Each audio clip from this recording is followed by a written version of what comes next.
सोचिए, एक आदमी कोर्ट के बाहर खड़ा है, हाथ में पुरानी सी फाइल है और उस फाइल में सिर्फ कागज नहीं है, उस फाइल में उसका घर है, उसके बच्चों का मुस्तकबिल है, उसकी इज्जत है, उसका हक है। वो आदमी पुलिस स्टेशन से जलील होकर आया है, दफ्तरों से धक्के खा कर आया है, ताकतवर लोगों से दब कर आया है, लेकिन फिर भी उसके दिल में एक उम्मीद है। वो सोचता है कोर्ट में जज साहब मेरी बात जरूर सुनेंगे।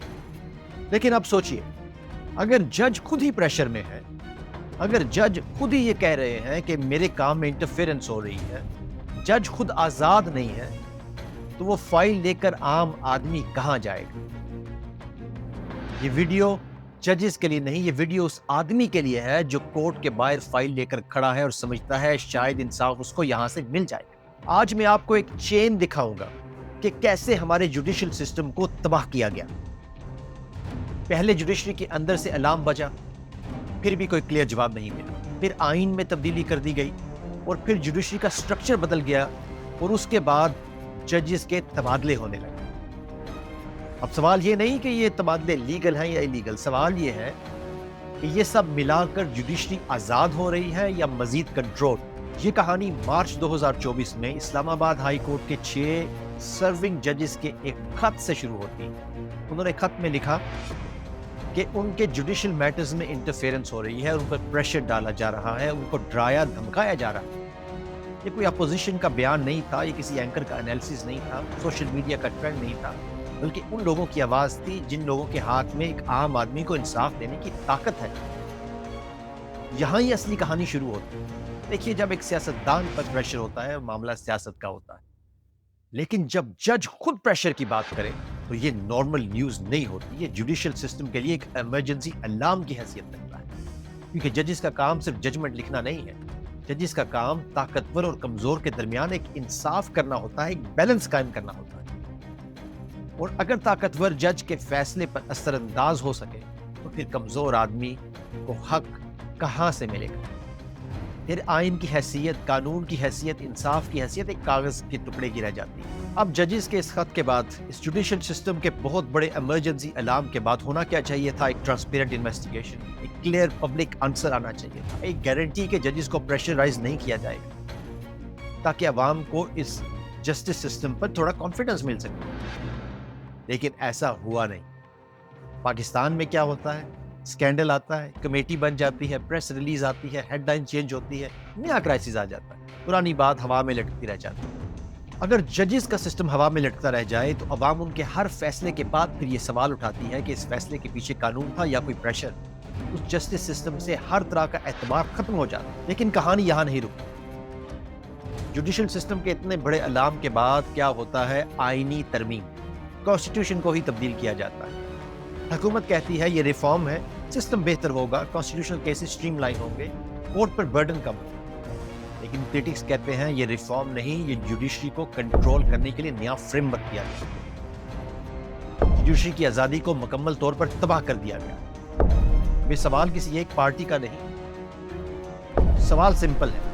अगर कोर्ट्स का स्ट्रक्चर पावर पॉलिटिक्स के जरिए चेंज हो, अगर जजेस की अपॉइंटमेंट और ट्रांसफर्स पर पॉलिटिकल इन्फ्लुएंस का परसेप्शन बढ़ जाए और कॉन्स्टिट्यूशनल केसेस का रूट तब्दील कर दिया जाए, तो अवाम को ट्रस्ट कैसे पड़े?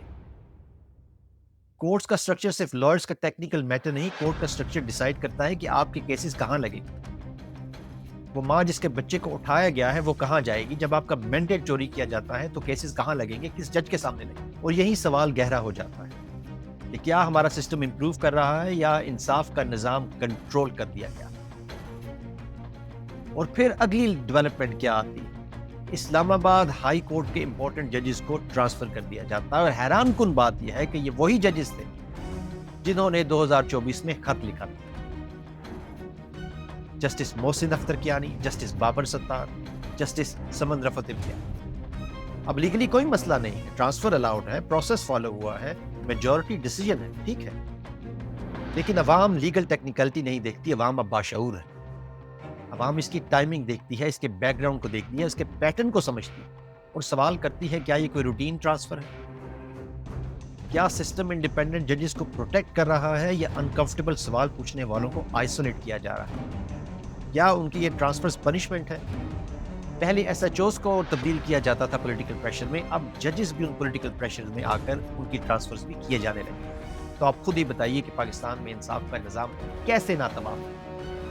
اب پوری کہانی ہمارے سامنے ہے. ججز نے خط لکھا، عوام کو بھی کلیئر جواب نہیں دیا گیا، کانسٹیٹیوشنل سٹرکچر چینج کر دیا گیا، امپورٹنٹ ججز کو تبدیل کر دیا گیا.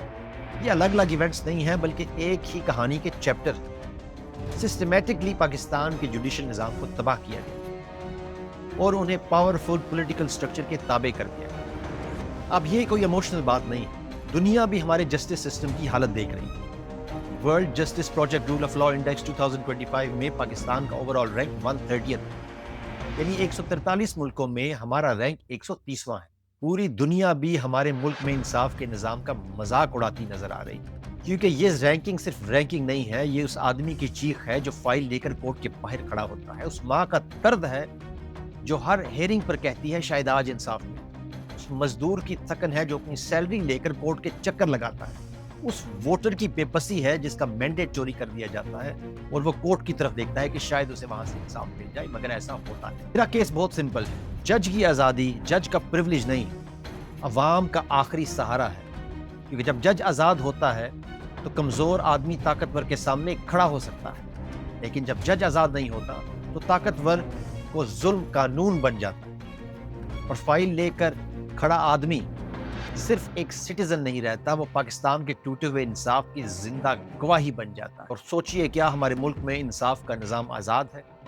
یہ فارم 47 کی جعلی حکومت بتدریج تباہ کرتے چلی جا رہی ہے اور ہر وہ ہتھ کنڈا آزما رہی ہے جس سے جوڈیشل سسٹم کو کمزور کیا جائے اور اسے کنٹرول کیا جائے. اسی سوچ کے ساتھ اجازت چاہتا ہوں. اللہ